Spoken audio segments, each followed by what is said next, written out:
How many calories do I need? Every calorie counts. 33% of Americans are overweight or obese. Obesity-related deaths climbed to over 300,000 per year, second only to tobacco-related deaths. Consuming convenient, prepackaged and fast foods loaded with fat, sodium, sugar and calories too often may be linked to some of our obesity. Not sitting down with our families to eat slowly and enjoy our meals is harming our bodies and hurting our health. We can change that. With this program, you will learn more about why diets don't work, portion control, understanding food labels, superfoods, why diets don't work. A calorie is a calorie. When calories in are equal with calories out, results same weight. When calories in are lower than calories out, results lose weight. If we eat fewer calories than we burn, we will lose weight. When calories in are higher than calories out, results gain weight. If we eat more calories than we burn, we will gain weight. Calories and weight loss. 1 pound of body fat equals 3,500 calories. To lose 1 pound a week, you need to eat 500 calories less each day, or add enough exercise to burn an extra 500 calories each day, or combine them both by walking 30-45 minutes each day, burning approximately 250 calories, and eating 250 calories less each day. According to the USDA Food Guide Pyramid, calories do add up. Just an extra 100 calories per day equal 10-pound weight gain in a year. However, eating 100 calories less per day equals 10-pound weight loss in a year. In the last 50 years we've seen plates, drinks, cup holders, servings, ourselves all get larger. Studies also indicate, even when we cook at home, we now tend to serve ourselves larger portions comparable to what we receive in a restaurant. Feeling like we need to clean our plate before dessert, finish leftovers and not waste any food compounds our larger servings. Compare these popular foods and how big they have gotten. Fast food burger, movie popcorn, be portion friendly. Switch the candy dish for a fruit bowl. Avoid super-sized items. More isn't always better. Make single-serve snacks from larger packages. Don't buy tempting foods for your home or office. It is not as easy to binge on oranges as it is a box of cookies. Check serving sizes on labels. Don't eat from the package. Measure out a serving. Measure your servings. Soon it will be easy to eyeball correctly. Purchase healthy foods and snacks. You may have heard that healthier foods are expensive, but remember, so is medication for health problems.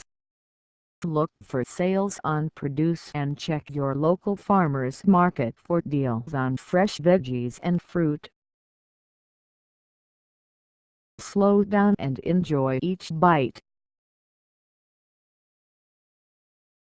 Remember, if you eat more than the serving size, you will need to add more for calories, fat, sodium, sugar, etc.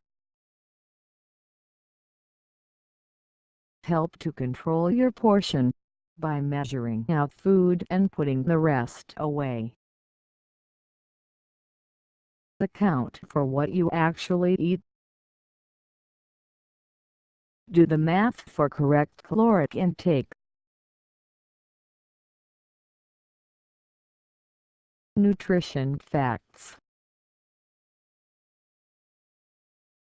Special superfoods. Bananas rich in potassium. Blueberry packed with antioxidants. Fish rich in omega-3 and fatty acids. Green tea is high in antioxidants that can improve the function of your body and brain. Cereals containing high fiber. Almonds have magnesium, potassium and vitamin D. Dark chocolate have powerful antioxidant activity. Choose whole foods, variety of fruits and vegetables, and use careful preparation, and many foods become superfoods.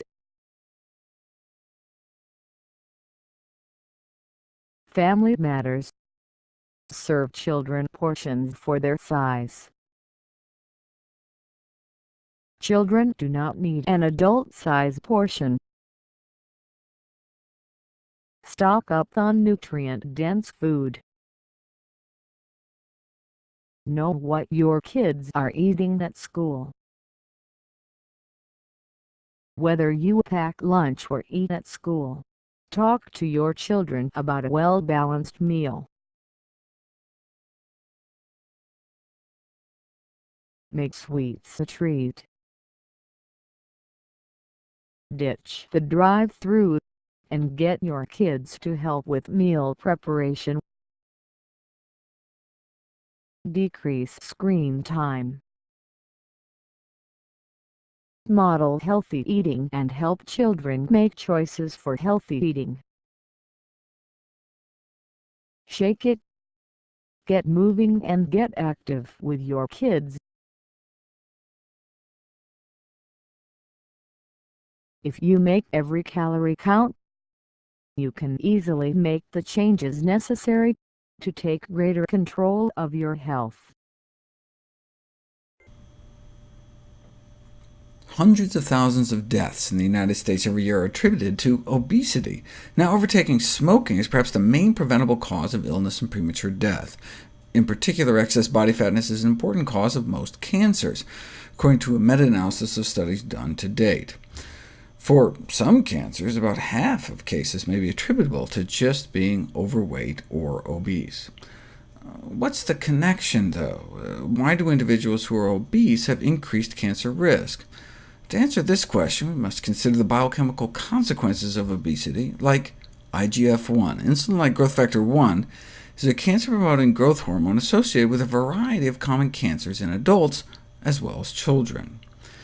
Kids who got cancer had about 4 times the levels of IGF-1 circulating in their bloodstream, whereas people growing up with abnormally low levels of IGF-1 don't seem to get cancer at all, 0 cases out of 300 people. I've talked about this cancer-proofing mutation, the role of animal protein intake plays in boosting IGF-1 production from our liver, which may explain plant-based protection from cancer, and how plant-based one has to eat. But our liver is not the only tissue that produces IGF-1. Fat cells produce IGF-1 too. This may help explain this 21st century cancer epidemic caused by obesity. So of course, drug companies have come up with a variety of IGF-1 blocking chemo agents, with cute names like figatumumab, but with not-so-cute side effects, such as early fatal toxicities. So perhaps better to lower IGF-1 the natural way by eating a plant-based diet, as vegan women and men have lower IGF-1 levels. Maybe, though, it's just because they're so skinny. The only dietary group that comes close to the recommended BMI of 21 to 23 were those eating strictly plant-based diets. So maybe it's the weight loss that did it. Maybe we can eat whatever we want as long as we're skinny enough. To put that to the test, we'd have to find a group of people that eat meat but are still as slim as vegans, long-distance endurance runners, running an average of 48 miles a week for 21 years. If you run 50,000 miles, you too can maintain a BMI of even a raw vegan. So what did they find? If you look at the blood concentrations of cancer risk factors among the groups of study subjects, you see that only the vegans had significantly lower levels of IGF-1. That makes sense, given the role animal protein plays in boosting IGF-1 levels.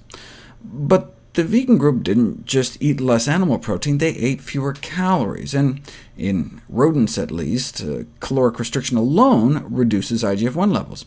So OK, maybe low IGF-1 levels among vegans isn't due to their slim figures, but maybe the drop in IGF-1 in vegans is effectively due to their unintentional caloric restriction. OK, so let's compare vegans to people practicing severe calorie restriction. They recruited vegans from the St. Louis Vegetarian Society and went to the Calorie Restriction Society to find folks practicing severe calorie restriction. What did they find? Only the vegan group got a significant drop in IGF-1. These findings demonstrate that, unlike in rodents, long-term severe caloric restriction in humans does not reduce the level of this cancer-promoting hormone. It's not how many calories we eat. Protein intake may be the key determinant of circulating IGF-1 levels in humans, and so reduced protein intake may become an important component of anti-cancer and anti-aging dietary interventions.